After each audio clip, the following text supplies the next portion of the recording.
Welcome, everybody, to the first ever KDA live webcast. We are super excited to have you. My name is Chris Sullivan. I'm the Vice President of Kidney Donor Athletes, and I am honored to have our first ever guest, Tracey Hulick, the founder of KDA. Tracey, how are you? I'm good. How are you? I am fantastic. Can't Of course complain. You you have a good are. Thanksgiving? Yeah, it was good. It was low key, did some playing in the mountains here, and then cooked a bunch of delicious vegan food and watched a Christmas movie. So Fun. wonderful. Yeah. How That about you? sounds like a great time. It was awesome. I did what every middle-aged American does, and that is I got a mohawk I mean, of um, course. over Thanksgiving. So a little bit of background in that real quick. So my daughter is going through chemotherapy, and my two sons and I and a few other people shaved our heads to support of her going through chemo because she's bald, but she is beautiful and love you, Amelia. So I've always wanted a mohawk, and so this was the opportunity. So enough about me. This is all about you and KDA. So like I said, super excited to have you join us today. So I'm going to start with the first question, and that's the one you've probably been asked 100 times, and that is, where did the idea of KDA come from? I have been asked a lot, but it is a story that I love telling because it is so near and dear to my heart. When I was getting ready to donate back in early 2017, I was getting a lot of feedback, I'll call it, from people that I was making a bad decision, that I would never be able to run again, and like, what was I doing?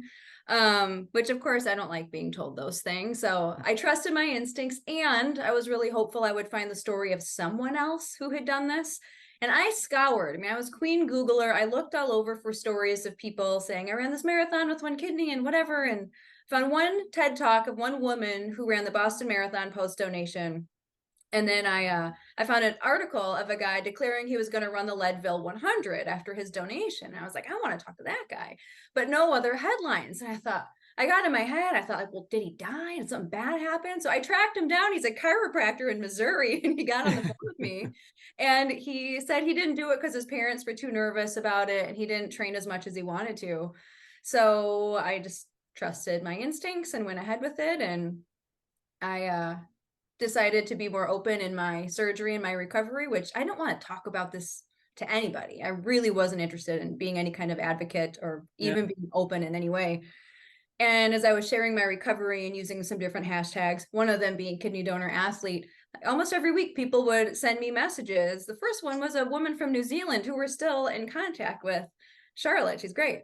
And just saying, I'm so glad someone's talking about this. I can't find this information anywhere. So after getting enough of those messages, it was that August of 2018. So just over a year later, I decided to go ahead and just make something of it in hopes that having a platform would be inviting enough for people to share their stories. Because it's, and then Chris, I know you've seen it, where people don't really want to talk because I don't want to be perceived as self-aggrandizing and look at how good of a person I am, because it's uncomfortable, and some people don't even receive that well. So like putting it on a platform, it's about the message. It's not about the person necessarily. And apparently it worked. We have featured like more than 130 athletes now at this point, Yeah. 140. So It's apparently it awesome. No, worked. it's and just for me, for it being a donor, KDA is literally, and I can say this honestly, has changed my life. It has impacted me in such a way. And the crazy thing is, I didn't even know it existed. I donated. I didn't know another donor. I didn't know much about it. I didn't do a whole lot of research, to be honest with you. It was just I donated non-direct. And I found Katie, I think just literally a few weeks, maybe a month before I donated. And it was the only organization that really resonated with me because, I do have an athletic background, endurance athlete, triathlon, swimming, CrossFit, things like that. But it was just so cool. And then very quickly after that, got involved, actually truly involved in the organization, and was like, wow, these people are really cool. And that led one thing to another, and then it's really changed my life. It's given me an opportunity to climb Mount Kilimanjaro, but just that's a small part of it. The big part is the people, the amazing people, and the message. And I am one of those people who I'll talk to anybody about it, and I don't mind sharing. And like you said, it isn't about me, it's about the message. So I'm curious, what were the early days like for KDA? The first months or the first year in terms of what did that look like? I assume it was just you.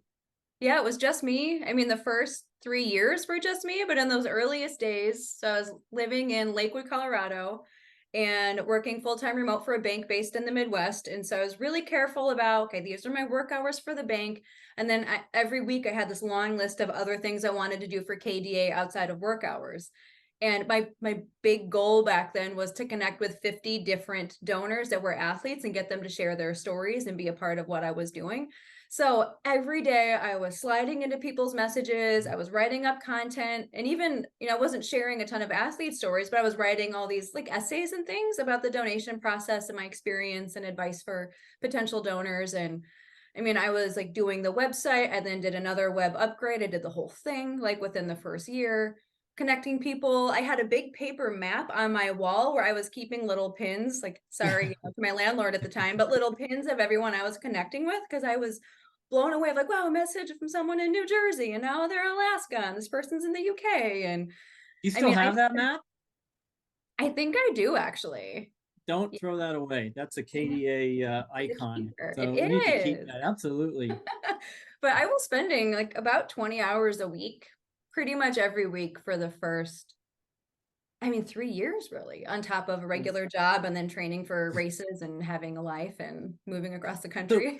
when was the point when you thought, wow, this is actually something? This is more than just a little group, that this has legs and this is really going somewhere. It was a very specific moment, and I think Okay. it was December of 2019. I'm pretty sure, because it was a few months before I put the board together. I was just scrolling through Instagram, I think it was, and I saw a picture of a guy in Italy, and he's a dentist, and he got his KDA sweatshirt and he wore it underneath his white like dentist coat. And so he took a picture showing the logo under his coat, and he was working at a dentist office in Rome. How cool is that? I have goosebumps right now just telling you, Yeah. because I saw that. I was like, holy crap, like this is amazing. Like, who even is this guy? It's Paolo. But, Yeah. just seeing things like that it resonated more than with just a couple handfuls of people that were largely Denver centric. It was much bigger than that. Yeah, no. So the early days you were in Denver. So now you're living where? Now I am in Oak Ridge, Oregon, which is a tiny 3,000 person mountain town nestled in the Cascades. Oh, beautiful. And then, Mhm. but you started KDA and you were in Colorado and Denver, right? Correct. August 18th of 2018. Right. That was And the day. so, I mean, what was the first KDA event? I guess you consider something KDA planned and put together. Yeah, so that was a 2019, kind of like the KDA family reunion, but like much simpler. There was a few people local that were helping me with it, but we invited donors to come. And so we did a hike up, this is jogging my memory now, hike up Mount Falcon to the Okay, top. yeah. So we Yeah. we did that. We did a group dinner somewhere. And then we did like the donor dash the next day. There may have Okay. been one more activity in So that there. was summertime. I know Mount Falcon, and that is in the summertime, that's a hot hike. I shouldn't have picked that one. Some people turn around halfway and I'm in there just trying to manage my own guilt of like, oh gosh, like people aren't used to this. I'm out here all the time. Oh, I'm so sorry. He's not here to defend himself, but that sounds like when we let Jay Irwin lead climbs for KDA. He needs, someone to like help with those decisions. And I needed someone to Right. help me with those decisions back then too, so I can relate. Yeah. I've ridden my mountain bike up Mount Falcon, and it's a hot one. So It is. It's anyway, amazing though. yeah. All right. So Mount Falcon was the first event, and so where did it go from there? What was next? Yeah, so from there it was well, COVID was right around the corner, and I was already working on putting a board together. So I was working with Shauna Sampson on that because she had a lot of experience in putting boards together and nonprofit structure. And I'm one of those, like, I'll just try anything. I don't need to be an expert. It's like there's Google, there's people to talk to. Like, how hard can it be?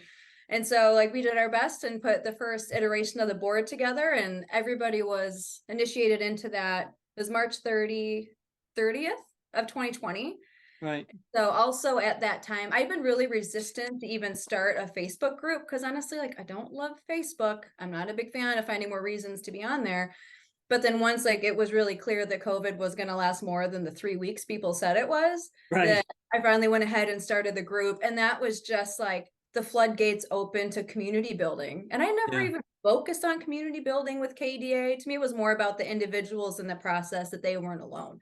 But that took on a life of its own. That's when they started a Yahtzee tournament, and in that Yahtzee tournament, someone, Sarah Hawkins, mentioned she Yeah. wanted to do Kilimanjaro, and then they're like, we should be KDA thing, and it just took off from there because people really had a place to connect. They're already on Facebook anyway, and there they were meeting some of the greatest people you could meet. So it was just Yeah. off to the races after that. So while we were talking, Jay actually texted or messaged in that he's on the call here. He's in the Oh, Galapagos Islands, so we are worldwide. Hey, yay. Jay. Hi, Jay. That's awesome.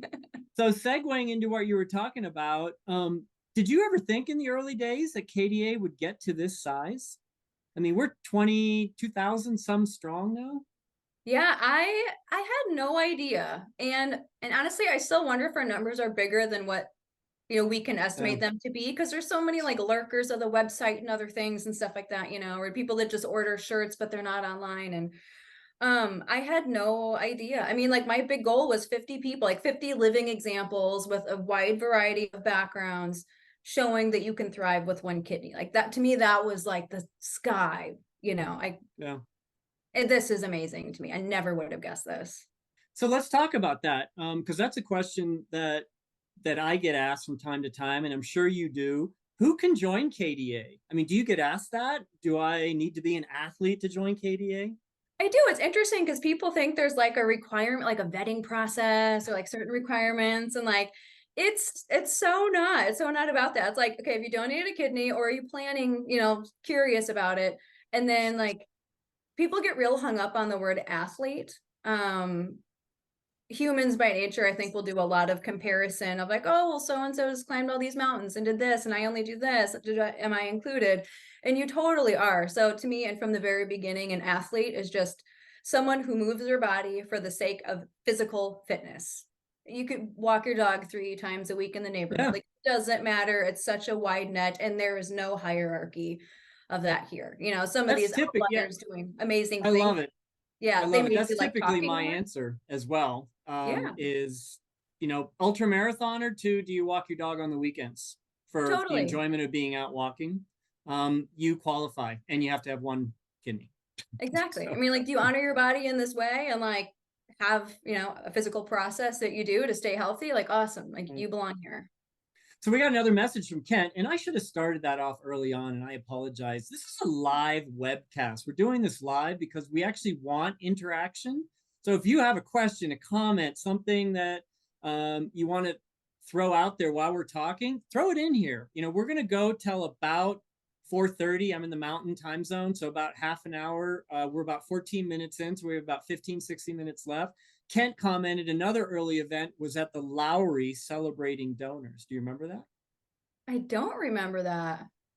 Can't All you right. remember who actually like put that on? Was that like one of the local like donation centers? All right, Kent, you got homework. You need to type in some more information there so we can jog some memories here. So Yeah. while we're waiting for that, what does your involvement today look like? So you talked a little bit about how you started it and you were up to 20 hours a week. And I know there was a time when, or let me answer the question. Let me ask you, was there a time when you felt, oh my God, this has really gotten big, too big maybe? And what are you doing today in KDA? Yeah, that's a great question. And that was quite an evolution for me over the years with it. I learned that what I love to do is seeing a situation, and if I really feel like I have a good solution, I turn into a force of nature and I can have endless energy for so long. And then I get to a point where I want to hand it over. I want to have a different leadership team. I want to be on to something else. I mean, I'm never going to have the same job for 20 years or do this. I don't even like live in the same place for more than a few years. So, I mean, I knew like the first month I started it, even I was like, I bet I'll do this for 4 or 5 years. And that's really exactly what it ended up being.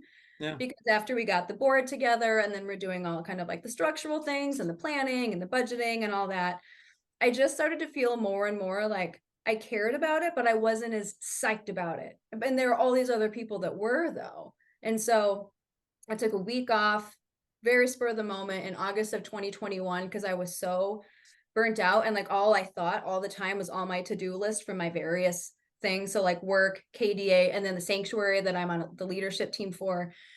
And it dawned on me like, well, this isn't my identity. Like other people can lead this. So how do I help other people lead this and plan how I'm going to step down? So I did, after our one kidney climb last March, I exited the board the end of that month. I think I gave like a 6-month lead time for that. And then I took a full break from everything for a while, other than like answering questions and stuff, because I still needed some support to transition because I was doing a whole load of things. And then now I'm actually a contract employee because I had a great amount of time away. And then, still in talking with Natalie, who I think I saw was on here, there were just clear themes of things that just like KDA board could use some extra support. And those were the things I loved that I did in the early days. So I was like, why don't I just pitch this? And it worked. And so I get, paid a little bit of money to do the stuff I love to do for the org with all the autonomy that I want. And so I get to be involved on my own terms. And honestly, I like doing stuff that other people don't like doing. So like everybody wins right now. It's great. I love it. So we had a question come across. What's the best way to get people to join KDA? That's a great question. So I'll chime in, and then Tracey, I want your opinion as well. So the best way to get to join KDA, obviously, is word of mouth referral, the Facebook page. This is one of the things KDA is spending a lot of time, resources, and the money that's been raised that we actually do have from our fundraising is on awareness and promotion advertising. We are going out to transplant centers and hospitals and making new donors aware that there is a kidney donor athlete association. If you have any type of an athletic pension, we'd love to, and you're a donor, we'd love to have you be part of the group. I will say the other thing is we are open to new ideas. Somebody has a new idea on how we can get more people to be part of KDA. And that's the other thing is KDA is, it's not really a membership per se. Your membership is you donated a kidney. Good for you. You're part of it. And you like athletics. So it's not like you're a card carrying member. You donated a kidney and you like to move your body. You're part of KDA. What about you? Any ideas, Tracey? Yeah, I think just talking about it, like sharing things, like, not everybody has social media, but like when you go to the grocery store, like you wear the sweatshirt or something like that, or like a sticker on your car. Another thing that's been pretty effective is people who have donated, like tell your transplant coordinator about us. There's different places. I know there's like multiple transplant centers in Colorado that we're now actually listed in the packet of information that goes to potential donors, so they know that we're out there. And there's so many transplant centers and they really don't talk to each other well, if at all. So like telling your coordinator about us, just send the website, and all of our info's on there to reach out. But it's really word of mouth, because like, we don't do like targeted ads or pay money for billboards or anything like that. So it's really like a part of the community to get it out there and tell people. What we are doing right here, right now, this is part of it too. This will be recorded and it'll be on the KDA website, and we are planning on doing these on a regular basis. I also want to give a big shout out to Steve Murrah, who was huge in helping set this up and get it going. So Steve, I know you're on today. Thank you very much. Couldn't have done this without you. And I think it's going pretty well. We've got about 10 or 11 minutes left, so hope we don't go down in flames here. So we actually had a question, and that's, what's the future of KDA? Where do you see it in the next 2, 4, or 5 years? What do you think? Well, that's a little tough to answer since I'm not on the board, and I made it really, really clear that I totally trust the decision making. But if I were to like kind of sit, and imagine like more events, but like a wider casting of events where like it could be a walk, it could be like a camping event somewhere. So it's not, these really challenging things like Guatemala that we're about to embark on. As well as more partnership with like the transplant hospital community and ideally medical, because we have such a great group of people all like virtually together. It'd be really cool to see some medical testing done on this community, whether it's like following through different like athletic events, like marathons are a really popular one, or Ironman. So there's actual data about athletes with one kidney and what that is a cool idea. I hadn't thought about that. So I do sit on the board, so I can share with you a little bit about what the future is going to look like. So we are definitely going to be doing more events of different types. So we are not going to get pigeonholed into, we're not just a climbing group, even though we did Kilimanjaro and Wink, wink, nod, nod. There's a couple of us that leave in a few days for the next event, so I'm excited to be part of that. So we're going to go climb 3 volcanoes in Guatemala. There will be more of those, and we're going to do Kilimanjaro every other year. But in those off or odd years, we're going to be doing different things. We're going to be doing some running relays. There's bike events we're looking at. We also have the family event. We started this summer in Denver. Next summer, it's going to be in the Atlanta area, and we're trying to grow that, and so that will move around the country. And we also want to support smaller events. You know, KDA members who want to promote, even fundraise for local events in their area. So we're going to be doing more of that. And there's also going to be more advocacy. We've got the first event back, which KDA will fund up to $100 towards the first event for any donor. And so that's really taken off, and we're having a lot of fun with that. So we're going to do more events like that. The other thing, I'm going to give a little shameless plug here for Giving Tuesday. So anybody who's on this call, or anybody who hears this call, if you get this or watch it before, I think when is Giving Tuesday? Is that tomorrow?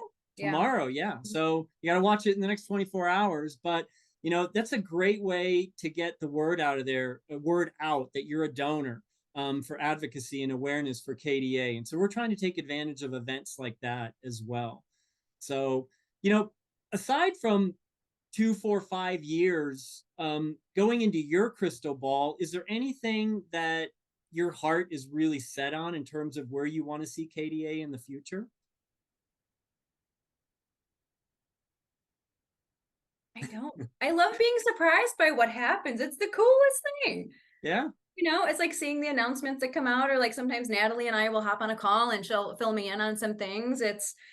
And this is just such a great point to illustrate like why I felt it was so important for me to leave the board and the leadership to allow other people in, because you all are coming up with stuff I never would have thought of. And that's exactly the thing. Like, I love like building it and starting it and getting it going, and then you need the synergy of other people and other ideas and other backgrounds and things like that. Like, I wouldn't be coming up with all this stuff, and I know this, and that's why I know like my decision was such a good one to pass the baton. But we love having you involved. It's so cool that you're still involved in doing something that you love. So when we were talking, Steve Erickson actually chimed in. So that event at Lowry, he said it was September of 19. It was the Night of Champions, where donors, recipients, and family attended an event put on by UC Health, is what he thinks. That's right. And I didn't go to that because I had a race that coming weekend. That was my first ultra race after kidney donation, which that is the event where the Denver Post picked up the story and put me on the front page, a part of their newspaper. And so that's how awesome. A bunch of other people found KDA because of that. So I was home resting, which I guess was the right choice, but I had some FOMO that night for sure. Interesting enough about that Night of Champions, they told me about that when I donated, and then I think it was a couple weeks later they canceled it because of COVID. And to be honest with you, I don't think they brought it back, because I donated at UC Health and they said, oh yeah, it's a great event, it's so awesome, we look forward to seeing you there. Well, they haven't put it on again, so hopefully they bring it back, because I think that'd be so fun. I'd love to see that. I'd love to see the donor community, the transplant centers, and the hospitals talk to each other a little bit more. I think it'd be so cool. Yeah, I heard that was a great event. I hope they bring it back. Yeah.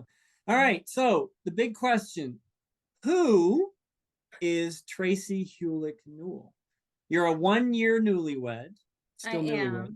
Yeah. And so who are you, for those who don't really know you? Who is Tracey?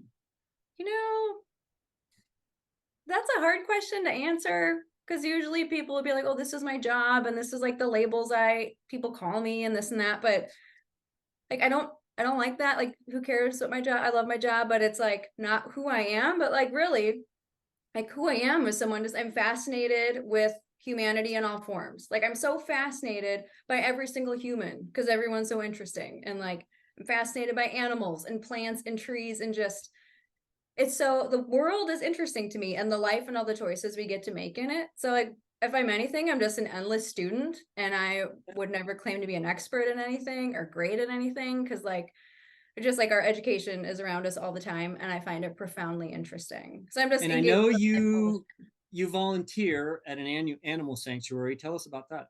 I do. 2 different ones, actually. So there's one by Bend, Oregon. I've been volunteering there for just over 3 years, and I'm on their leadership team. And then I also volunteer at Welcome Home Animal Sanctuary. So that's on this side of the mountains where I live now. So I mean, that's my sweet spot, is hanging out, like communing with like the sheep and the goats and being in their world. And it's like, that might be the thing that makes me the happiest. I absolutely That's love that I really get so cool. many chances to do that. Another question. Looking back, what's your proudest moment of KDA? Oh God.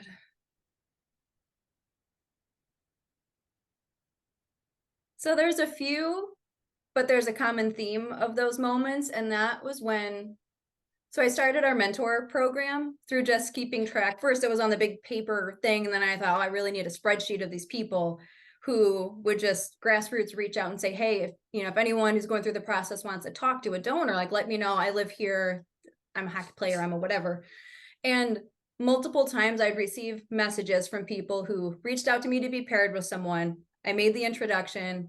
They got to be friends with that person through the process. And then they sent me a thank you after. And like, I will get so teary-eyed because like, that's what I so would have wanted. And it means so much that I could make that for someone else without like the red tape of hospitals and HIPAA and the things and whatever. It's Yeah, like yeah. a friend who will talk to you and be available to you. And like, the fact that at least some people don't have to feel alone like I did is like, that's it. Like that's my proudest moment. Isn't that kind of going back to where and how KDA started? It was, you wanted to share with others in your athletic world that what you can do with donors, but bring people together. Initially, it was you to share with one or two other people, and then it was 50, and then it's grown to where now we're 2,000 plus. Yeah. And it's just this sense of community. And like, I would even use the word belonging that so many people seem to have when they're so proud to wear the clothes and they love to wear it at a race. And then they share about like how it sparked a couple of conversations with people that maybe are recipients or looking for a kidney. And, it's just that sense of community, because living donation is something a lot of people don't understand and they're scared of it and they're not interested in learning about it. And so there's all these misconceptions that get recycled that are just the most ridiculous things I've heard, because clearly you've done no research. Right. So it means a lot that like people have come together about this to help each other out.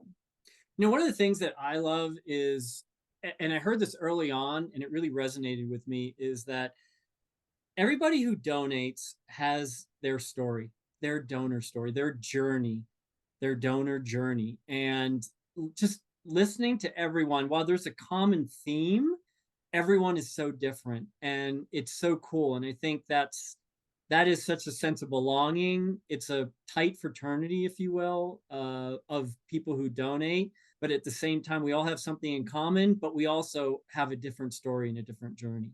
And I think that's one of the things that KDA has resonated with me and was so just eye-opening and has become such a family, is that this is a group, whether you meet them for the first time and then from the other side of the country or the side of the world, you all have something in common. And I experienced it in so many different, the Killy climb and these events and the summer event and all these different groups. You meet someone, you know them for 15 minutes, they're a donor, you're a donor. And I feel like it's almost like you have a lifelong friend. Yeah. Yeah. I mean, it's some of the most instant connections and bonds I've ever had with anyone. And I think about like my best friend who's come out of this whole thing is Patty Graham. We got introduced, it was right after her donation through another guy, Christian, who lives in Colorado, who has his own Go Save a Life nonprofit. And I was in the process of moving to Colorado. So I was going to drive out with my dog to look at places to live. And we had never met. And she's like, come stay with me. So I come stay with her. It's over my birthday. We've been best friends ever since. It's just, there's something about like that bond of another donor. And she and I are both non-directed donors. So in her mind, she's like, how bad can Tracey be if she donated? I love it. Too? I've actually had two experiences like that to where we've had people who, I'm coming to Colorado. I've never met you. I've known you for all of 7 minutes, but come stay at my house. In fact, I'll pick you up at the airport at midnight. And it's crazy how the answer is, I told my husband or told my friend, and they said, you're doing what? And it's like, well, he's a non-directed donor. So how bad can he be? And then they meet me and it goes downhill. Not likely. Yeah, right. So, all right, we are at about 30 minutes, and that's where we're going to keep it. So this has been awesome. I hope everybody has enjoyed it. Thank you for the questions. Thank you for calling in or listening in from around the world.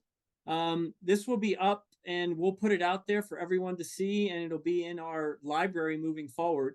Look for notes and messages on the next one. So we'll put it out there on Facebook and the website.